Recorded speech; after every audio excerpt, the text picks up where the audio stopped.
Right, so we've left Lovick's Hut. We're now heading along King Billy track. This would have to be one of my favourite tracks in all the high country. Not that I've done all of them by any means, but yeah, I just really enjoy this track. Whether it's foggy like today or the weather's really clear and sunny, it's just a really good track to go across and end up from one side of the high country pretty much across to the other. So if you ever get a chance to do it, definitely put this one on the list to do. It does look like the grade has been through here within the last couple of weeks. Is definitely fresh soil pushed across to the sides. This section here used to be quite rocky and rough, but so far so good, but who knows what lies ahead. Off camber stuff. Just up in front of me there, I've got Brett from Crash Pad Swags and his big GQ. We joined up for this trip to a couple of overnighters.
There we go, lunch.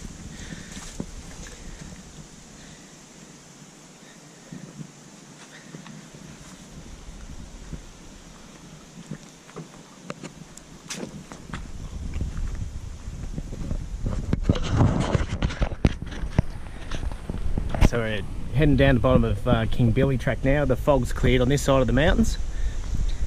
Looks pretty clear across the other top. The rain from earlier has definitely disappeared. Track's getting a lot rockier and dustier, but all in all, we wouldn't think about doing anything else.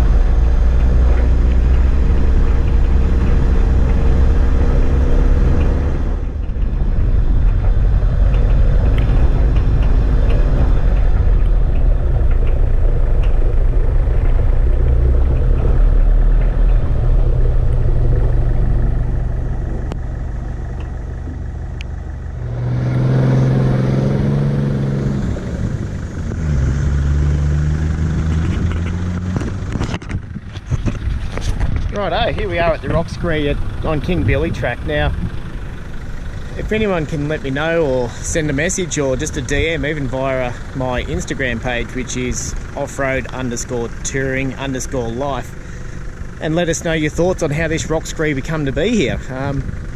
Been past here many times and heard many different reasons or thoughts on why it is here, but no one really knows. So if anyone does know, I'd love to find out why and how it is. And here's another look at it.